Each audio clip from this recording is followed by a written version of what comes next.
For real this time, what are we talking about today? Hold on, I gotta fix my hair. All right, so this is now a hair and makeup channel. We're gonna be fixing Kylie's hair. We're not gonna do well at all because I don't understand hair and makeup one bit. We're gonna uncover the mysteries of the hair and the makeup. I'm so sticky. North Carolina. That was kind of like poignant. Like, No. What do we? You know, I think Japan is humid too. Do you want to know? Do you want to know what we're talking about? Do I want to know? I know what we're talking about. Do you want to know? Do you want to tell everyone what we're talking about? We're talking about the movie Tokyo Sonata. Thank you for coming to our TED Talk. All right, that was it. This is a film directed by Kiyoshi Kurosawa. Hey, there he is. There he is.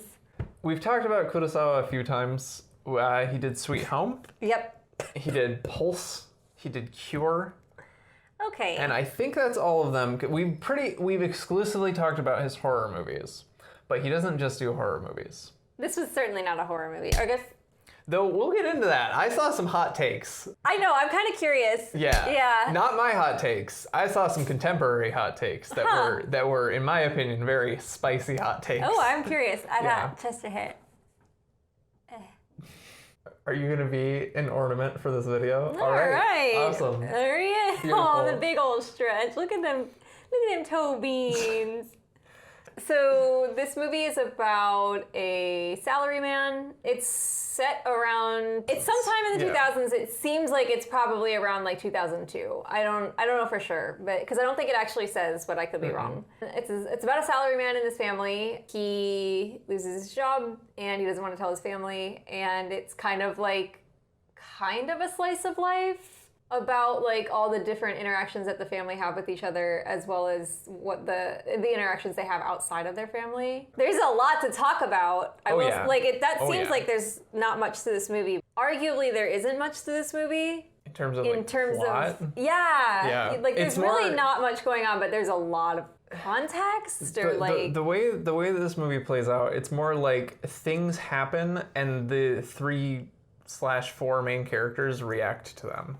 Yeah, I could see that. It's kind of like they have a status quo, and then things change that status quo, and and then you see how they try to get back to their status quo. Okay, cool. In a way. Yeah. You know what I mean? Okay. Except arguably the two younger main characters who are like trying to find their status quo. Yeah. In a way. So there's a salaryman who's the husband. There's his wife who is a shuhu or a stay-at-home. Housewife, yeah, stay-at-home wife, stay-at-home partner, however you want to say that. Because shuhu can actually be used for husband, wife, and everyone in between. Just different kanji. And then their two sons. I'm not entirely sure how old they were, because one was definitely getting passed off as like a 17-year-old. And then there's the youngest son. Yeah, the youngest son, who is presumably in elementary or middle school. Yeah. There aren't really many tertiary or secondary characters. There's like the salaryman's friend. Okay, yeah, there's like two. Who's the other one? Spoilers. And then like literally every other character is tertiary, I would argue. Because Yeah. they're there for like a scene. Yeah. Or at most. Maybe two. We decided to trade up so that when we're picking movies going forward, I'll pick one and then Kylie will pick one and then back and forth. Yeah. So I picked Ghost Squad. And I picked Tokyo Sonata. And hilariously, it ended up, I thought it would be a me movie, and it totally ended up being an Eli movie. Which that's not to say I didn't like it. I did enjoy it. I'm really curious to know your take on this. Yeah. Okay. Yeah. No, I really liked this movie. It's my first introduction to his more dramatic and less horror-based movies. I don't have like a solid breakdown, but I think his filmography is like 50-50 horror and drama. Okay. He had definitely done dramatic movies before this. He's done several since then, but this was the first one that I had actually seen, and this is supposed to be one of the top 2 or 3 of this style of movie that he's done. I like this movie a lot. I ain't surprised. No, This is totally an Eli movie. Do you want to describe what that is? An Eli movie is a movie that some people might call pretentious. But I wouldn't call this movie pretentious. It's all about what isn't shown, what isn't said. It's all about context. It's all about the meta. It's all about what you can take away from the movie, as opposed to just following the linear narrative of the story. Or it doesn't have to be linear, but following the narrative of the story itself. Because like it's like we said, there's really not much of a narrative in this movie. So yeah, this is a interpretive movie, the kind of movie that you end up thinking about a lot. It like sticks with you. It sticks with you, and you like continuously like come back to it and like have other like thoughts about it, and that is the kind of movie that Eli likes. Right. Which I would argue that Cure and Pulse are the same way. I would argue that. I would say this. It totally makes sense that he made this. Oh yeah. Because they're very much in the same vein of you have to think about it. It's a thinker. And they stick with you. Yeah. And there's definitely some stuff that you're not expecting in any of them. You know what I mean? Yeah. Which again, hot takes. We'll get into those later. Yeah, I am really curious to hear about that. So I'm assuming you liked this movie. I do. I like this movie because I like that it didn't feel the need to have like a strong central narrative or anything. That it was effectively just a character study. Yeah. Of not just these 4 people in this family, but also sort of the time period in which it was made. Yeah. Like the character of 2000s Japan. It totally fits that. You know what I mean? Yeah. It like that aesthetic, that the mean of that like period. Absolutely. Yeah. How about you? What did you think? I did enjoy it, which is funny because I don't usually enjoy movies that Eli really likes. I mean, it's true. No, it is true. I'll watch a thinker, but I use movies as like a form of escape. So like, I don't want to watch a movie and have to think about it for 20 years. I just want to watch it and then be like, that was good, and move on. Not always. That's not always the case, but we generally have different tastes in movies, even though there's a lot of overlap. Even though there's a lot of overlap. But there are definitely some things at the edge that don't overlap. Our Venn diagram is almost a circle. It's almost a circle, but not quite. But not quite. We tend to get along really, really well. That's why we're married. So now with relationship advice, and we've gone from makeup to relationship advice. Oh no. So I feel like I want to like dig into this because I feel like you kind of have to with this one. So I would recommend this movie. Yeah. It's free to watch on Tubi right now. Yep. I mean, as of this recording, I don't know how long it'll be there. Yeah, but check it out. Yeah, link will be down in the top comment description somewhere in there.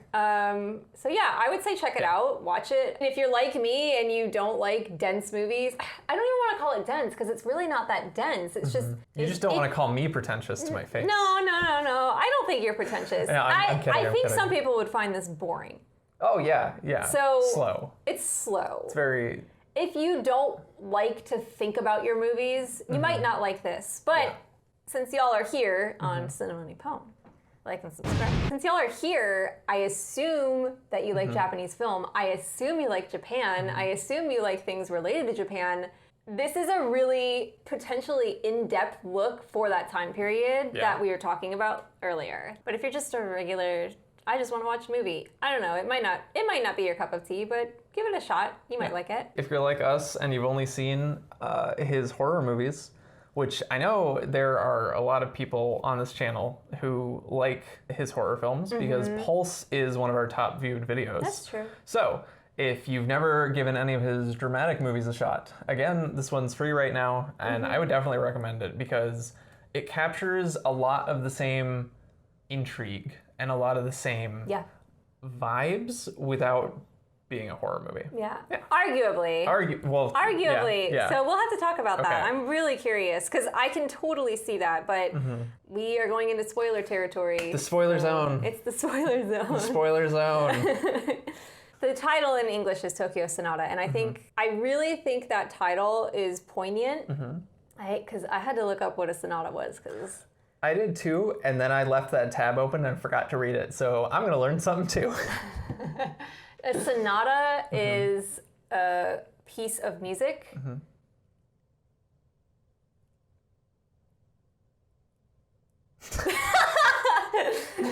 Beautiful. It's a piece of music. But it doesn't have vocals. Okay, It's like, okay. It's just instrumental. So when I was reading about what a sonata is, I really was like, this title is perfect for this movie. And the reason I say that is because I feel like this movie is all about the stream of life. Yeah. The flow of life. And I feel like that's like kind of what a sonata is. It's the flow of music. It's the stream of music. For me, I was like, oh, this really makes sense because I feel like the stream of life is very present in this movie. And like there are lots of scenes that really play into that. Like just the everyday mundane flow of just like the routine and just how things go. And that was the sonata part of it. You know, and then the vocals in a song kind of like change it. You know, if you add vocals to music, it changes it. Like it might even change the flow. The vocals are like rocks in the river, right? And I felt like every time the people on screen were like making decisions or like doing something out of that ordinary, that's when they were leaving the sonata.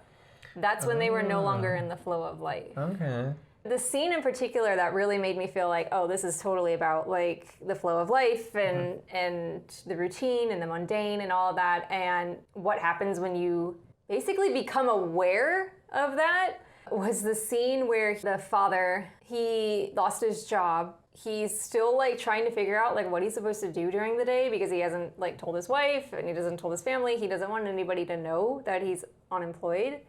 So he's still like getting up in the morning and he's still putting on his clothes and he's still going through the motions. But then when he walks outside, all these people are like converging into a stream, like a literal stream of people.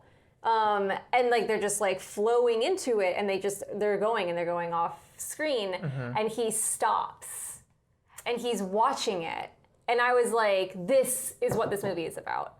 The times in our lives where we become aware of the mundane. Yeah, I didn't even pick up on that. No, seriously. But one of the things that I did pick up on was basically every establishing shot. Oh, the cinematography in this was so good. It's a very pretty movie. Oh, it's so good. So I feel like when you're filming a city, you're trying to establish the part of the city in which something is taking place.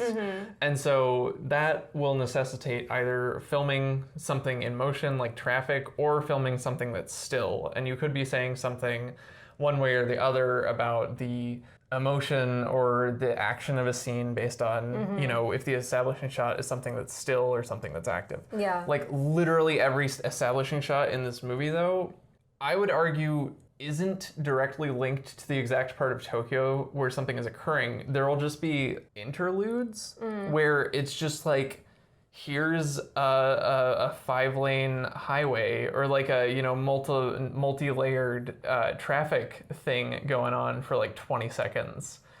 There's not a scene happening here, but we're gonna cut here and then we're gonna cut somewhere else. It was like, in regard to what you're saying, it's kind of like every part of the city is interlinked in some way or another. So it doesn't even matter. You don't have to show the exact location where the next scene is about to occur, that sort of thing. Yeah, I mean, I think that plays into the whole flow of life as well, because I think a lot of times people get, I mean, of course we do, like we're like self-aware beings, so we get so sucked into ourselves and like, oops. Excuse me. We become the centers of our universes. And I'm not trying to say like everybody is like has a stick up their own butt. Like I'm not trying to say that. But I mean, I do generally think like, how often do you think about people who live next door to you, people who live 10 miles from you, people who live 100 miles from you? Like how often are you thinking about that? And I think those shots could potentially be like, even though all of this is happening in this movie right now, the whole rest of the river is flowing. Yeah, definitely. Yeah. Definitely. So I could totally see that. And they're just like a part of it. Yeah. Individually, we see them as, you know, these moments as stones in the river that, you know, where he's standing outside of this flow of people. And it seems like he's just completely outside of the flow. But then we have those establishing shots that are like pulled away, that he's not part of, that the family's not part of. And it's still just part of the flow. Yeah, exactly. So it's a little... this movie can really like make you feel like very sad. Yeah, it's a very melancholy movie. It's very melancholy, which isn't a bad thing. Mm-mm.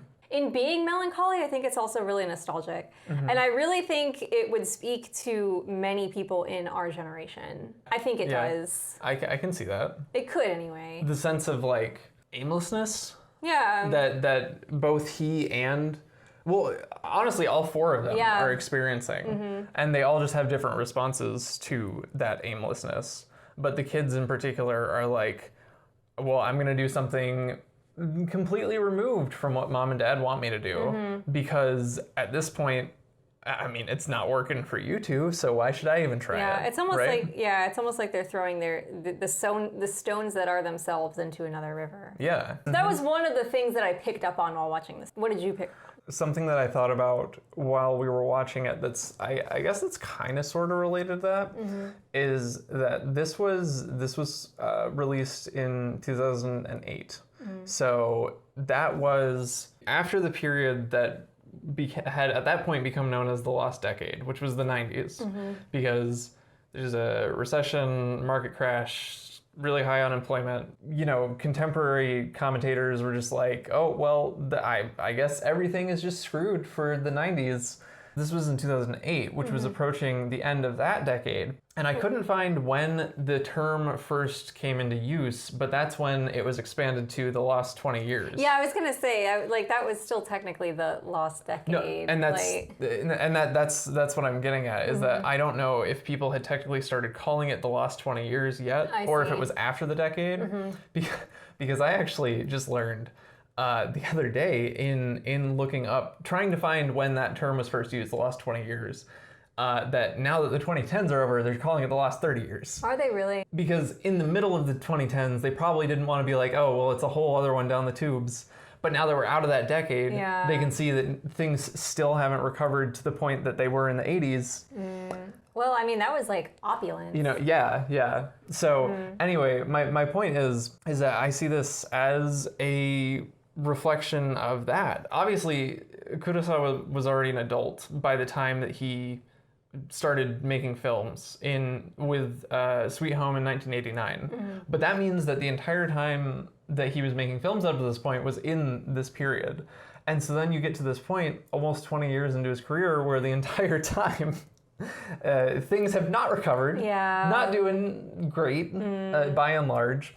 And so that's why I say that this feels like kind of a time capsule of that. I mean, if he's literally living it and he's, experiencing it firsthand, and like he's gonna be the right kind of person. It's like Isao Takahata, who everyone knows is the person who made, who's the director behind Grave of the Fireflies. Yeah. He specifically lived through World War II, and he felt that I guess I don't want to say he had a sense of duty, because I don't think he specifically said that, and I don't want to misquote him, but basically that he needed to explain in firsthand detail how he experienced that time, because children were not aware of it, and we're so far removed from it that they couldn't experience it in the same way that he did. So that was like a lot of what was behind Grave of the Fireflies. And I mean, I think it sounds like you could kind of correlate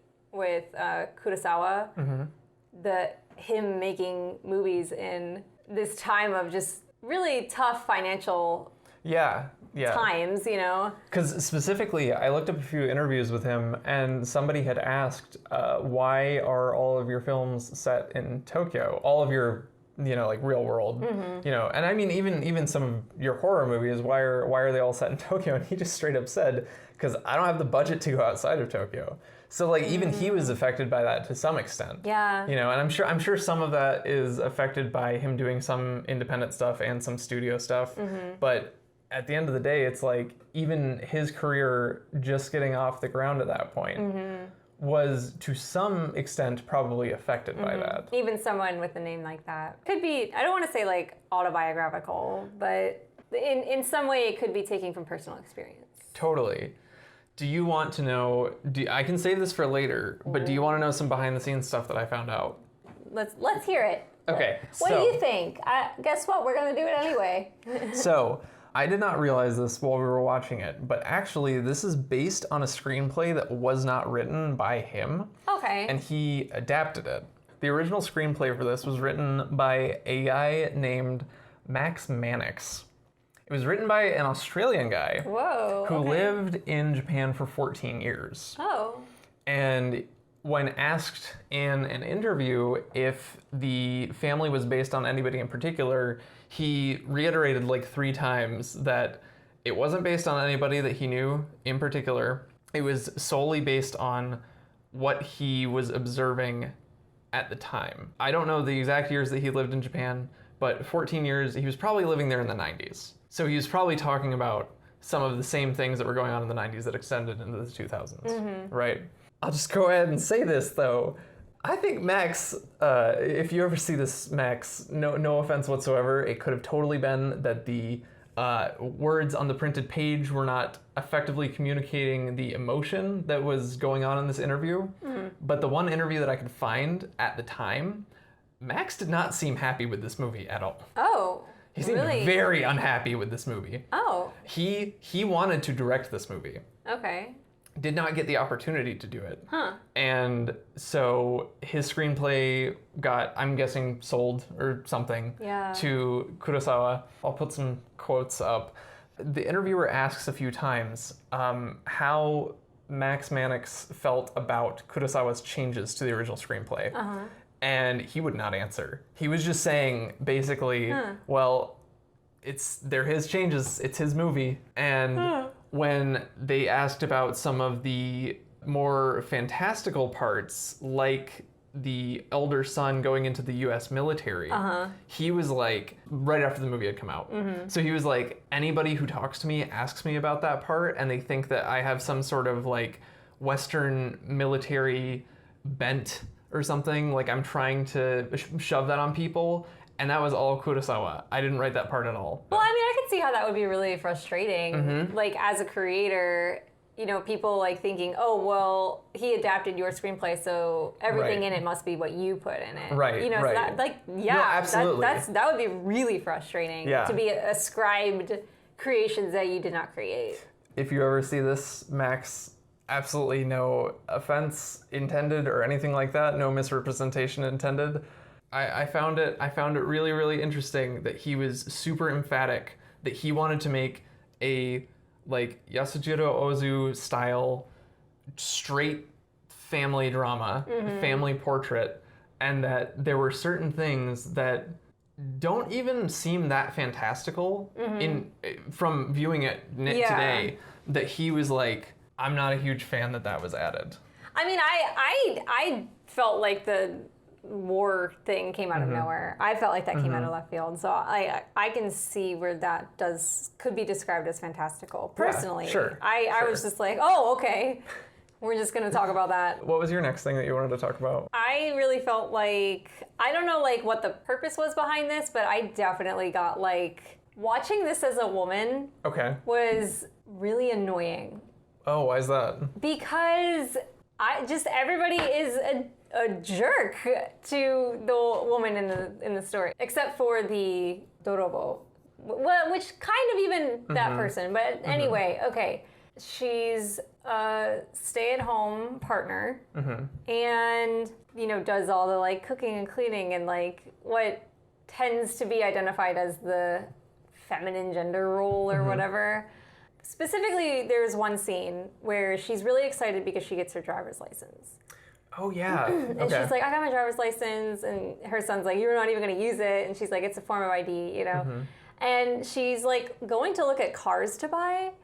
And the salesman totally tries to push the family car on her. The like SUV. The SUV. You can fit the family in here. You can go on a road trip with the fam. And then like when she goes to look at the sports car, which she, in my opinion, seemed more interested in. Right. Which I would say is reinforced later when she gets the same model car. Yeah. Yeah. And messes with it and does the convertible and everything. I felt like that was just an added layer of that situation where like we're not going to listen to what women have to say. Yeah, that like ingrained sexism. Yes, Yeah. and it came up again when there was a scene where they were doing like interviews. They were asking students like, what do you think about the war?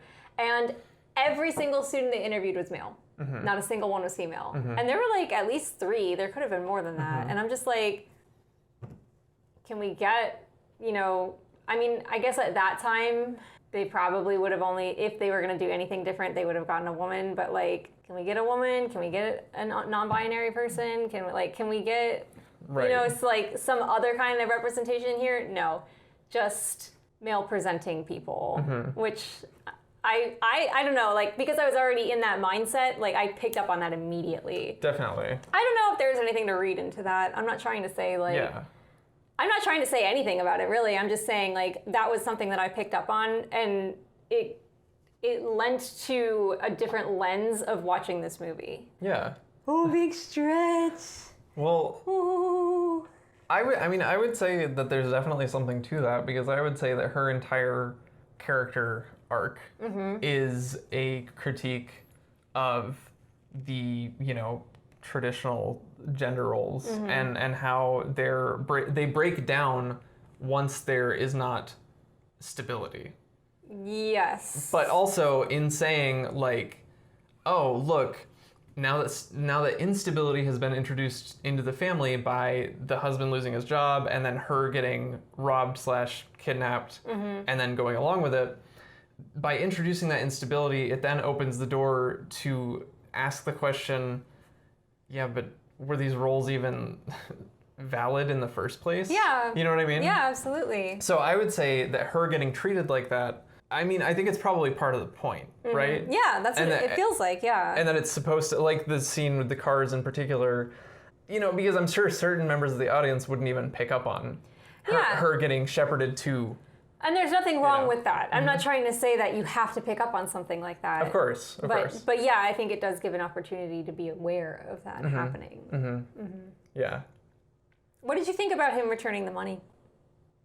I don't know what to think of that. I don't either. So for anybody who might not have seen it in a while, the husband, when he's going through the temp agency to find work, he ends up as a janitor at a local mall.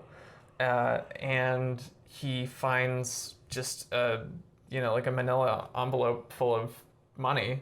An indeterminate amount of a lot of money. Yeah, he doesn't count it. He just sees it and he takes it and that's it.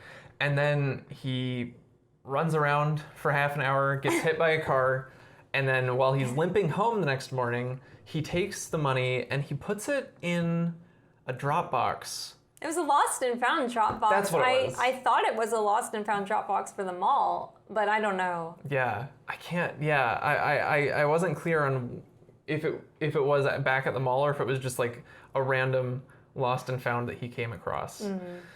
I don't know. I guess if I had to say, you know, after having it sitting in the back of my mind for like a day, I guess I would say he's getting to the point where he's been pursuing money with the ostensible goal of supporting the stability of his family. When he takes the money and he freaks out because he sees his wife in the mall and he runs away, and then he ends up getting hit by a car, I would almost argue that that's him seeing it as like a cursed talisman. Okay, like, yeah. He ran into his wife where he didn't want to be seen by her, and he got hit by a car because he was so attached to it, because he was so willing to once again lie to her, even though she already knows the truth at this point. And he knows that she knows. And he's willing to leave the job that he decided to take because he finally got the money that he was looking for. And that then him getting hit by a car is almost like the universe giving him comeuppance. Okay. And so then he's saying, all right, I'm going to get rid of this evil talisman and give it to somebody who needs it more. What do you think? I have a completely different take on it after like sitting here and thinking about it. It's his pride. Him not taking it is because he's too prideful. Because he didn't earn it. Because he didn't earn it. Because it's not, well, not even that. Like, he's like, I don't need this. I don't need this handout. Like, Yeah. I'm not trying to say that's what he is, because I don't think that's in his character, but I think that's another way you could interpret it. That is definitely another way you could interpret it. I think it depends on what you think of his character, which I absolutely abhor his character. We talked about that. I wanted him to trip and fall when he was at the very end going up to congratulate his son, because I was like, oh, I'm sorry, baby. You did not earn this. You do not deserve this. Like, you have a son who's a prodigy. The son wants to play piano, and he's really interested in it. And his dad is just like, nope, you can't do piano. Nope, nope, nope. And I said no. And then he pushes him down the stairs. He injures his son to the point that he has a concussion. And then at the very end, he starts crying about, oh, my son is so beautiful. And I'm just like, go back to the trash that you were falling in earlier, because that's all you are. Don't forget too that it gets to the point where the reason the dad finds out about it is because he gets a letter from the piano instructor. And the mom goes to bat for the son and says, but why not if he's a prodigy? And the dad says, no, I said no. If I say yes now, it will bend my authority. And I've been too soft on him in the first place, so I need to stay rigid in saying no. And so like that adds another layer to it. Again, it's his pride. I can't stand the husband. I can't. That's why I think that the money is his pride. That's why I think, even though he's still working that job at the end 4 months later or however long later, I really, really think that he didn't keep that money because he was too prideful. I really think that's why he didn't keep that money. That was the other thing, though, about talking about women and the like dichotomy and everything. The husband, when he gets the letter, he's like assumes that the music teacher's a man. That's right. I forgot about that. And then once he finds out that it's a woman, he's like, like he's even more like emphatic about his disagreement with it. Another thing to talk about in a movie called Tokyo Sonata, which is about music, is the music. Yeah. I know you were really wanting to discuss that. Yeah. I do not remember the artist's name off the top of my head, but that was something else. Kurosawa actually edited the entire movie without any music, which, I mean, that's probably normal. I'm not a film editor, but it's probably normal to either have placeholder songs or to not use music until the editing is done, so you know, like the timing and all that good stuff. Anyway. Yeah, because timing editing to music is annoying. So he knew that he wanted to end it with that rendition of Clair de Lune, but he didn't intend for any other music to be in it. And it wasn't until months after he had edited the movie that he said, I should probably have some music. Which I find, again, really fascinating. I'm trying to imagine watching this movie without music. Which most of this movie doesn't have I was going to say, which there's not a lot. No. But when there is. It's very, very minimal. And he was saying that pretty much all of it was made with old, like, vintage analog synthesizers and analog tape loops of recordings of said synthesizers. So it's very minimal, and it's got that analog warmth. Yeah, it does. You know. But then when Clair de Lune.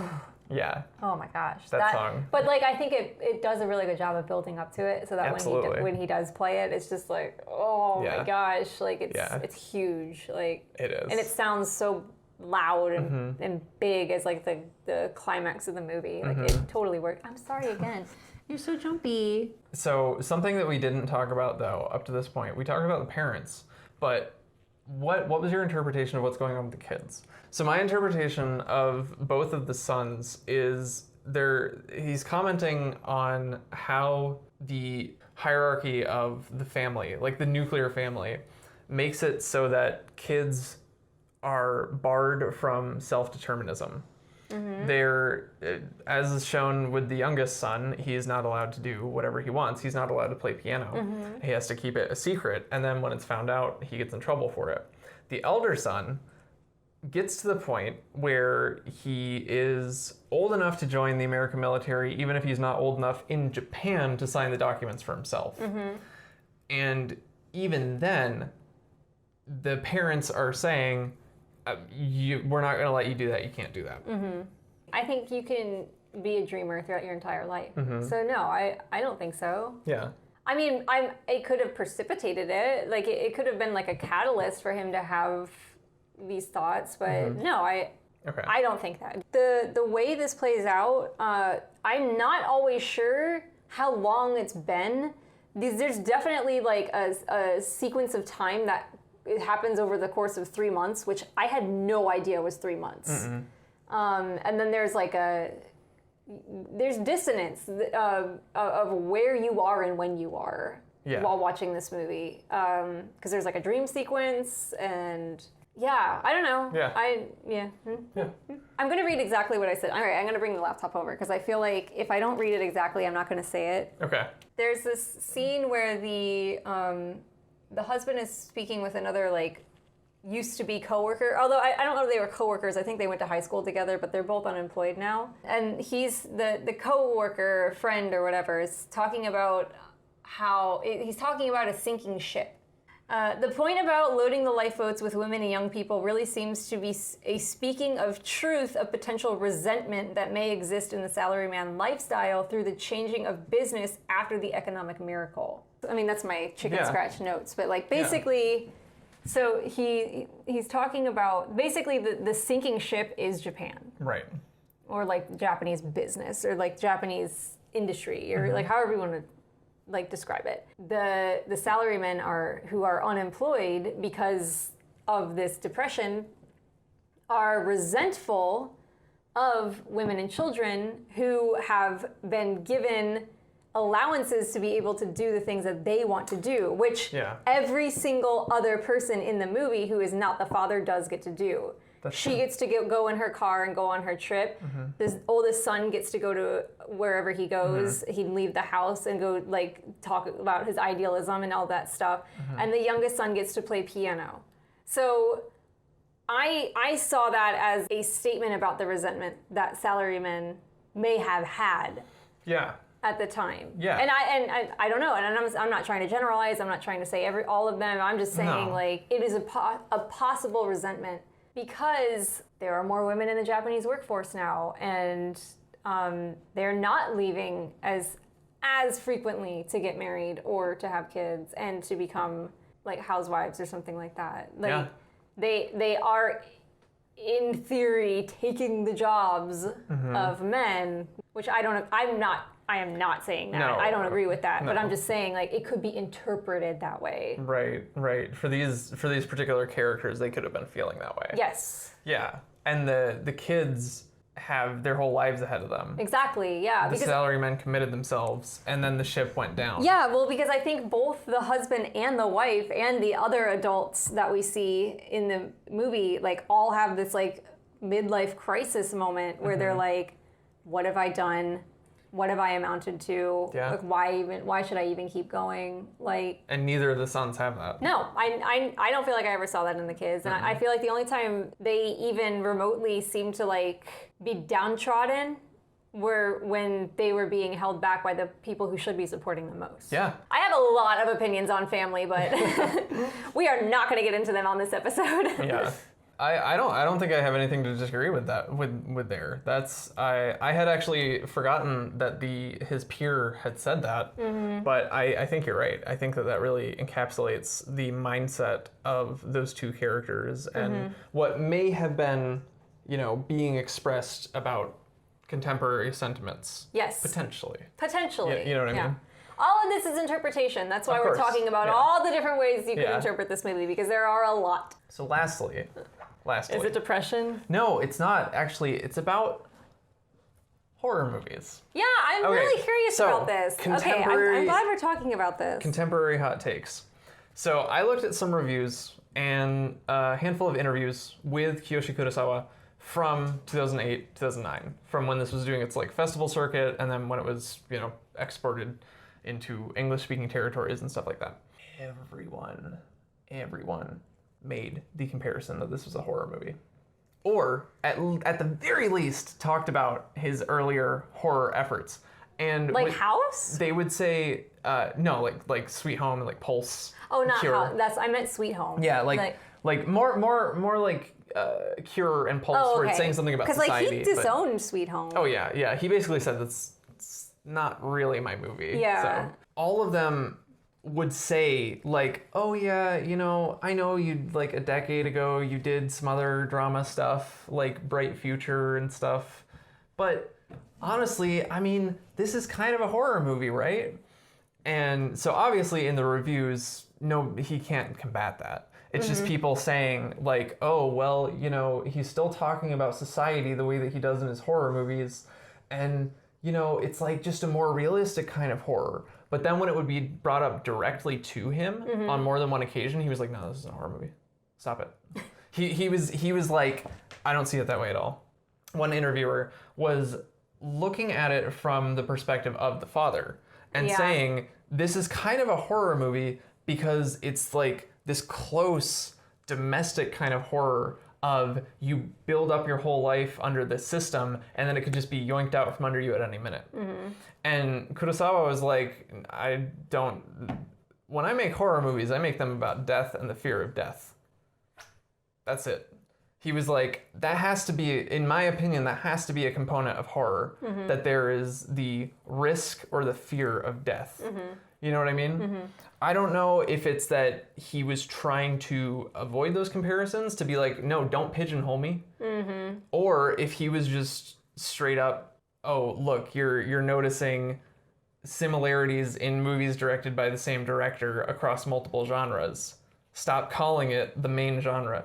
I mean, in my mind, like, I think you could say it's a horror movie about what women have to face. Like, Sure. I mean, I think you could call it a horror movie for that. If we want to take that route. Again, I think that's up to interpretation. I mean, what the artist says about the work that they create is what is sacred to them.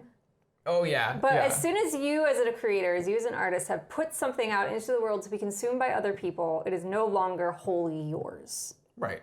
So whether or not he thinks it's a horror, other people are allowed to interpret it that way. Absolutely. Absolutely. I don't think this is a horror movie. I don't think it is either. I think it is a melancholy movie. I think it is a movie that could be argued to be about depression, which I'm surprised you didn't talk about. I wouldn't say it fits the horror bill. I wouldn't either. And I'm really curious. Let us know, okay, absolutely no shame if anybody does interpret it that way. Yeah. I want to know. I want to know because I'm really curious because I want to know, is that potentially an artifact of him in 2008 and 2009 primarily being known to an English-speaking audience for horror? So a new thing comes in that doesn't quite fit and you try to figure out a way to make it fit. Is it an artifact of that?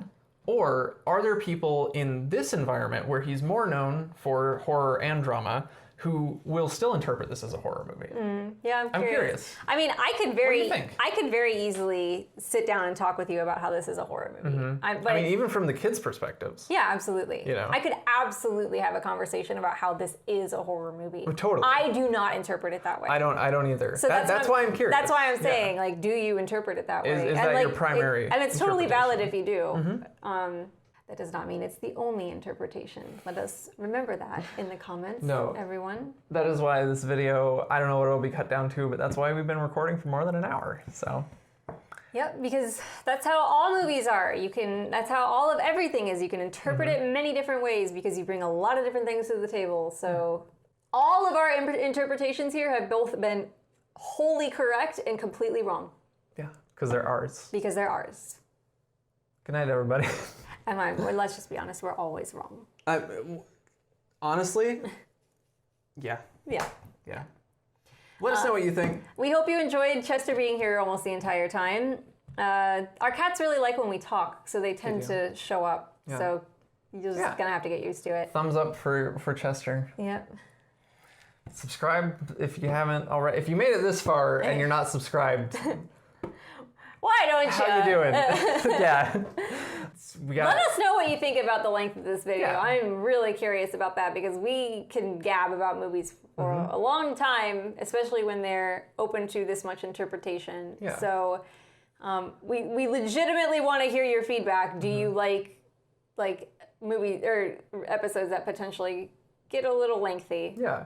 Because with this new review / analysis off the cuff formula, Probably, we'll end up with stuff like Ghost Squad where it's, under half an hour, and we'll end up with stuff like this that's probably more than an hour. It just depends. It just depends. What do y'all think? Tell us what you think. Yeah. I think that's going to do it for this episode of Chester Groomed Himself for 20 minutes on camera. Aw, good job, buddy. Featuring Alice. Aw. All right, good night, good morning, good day, good afternoon, good evening.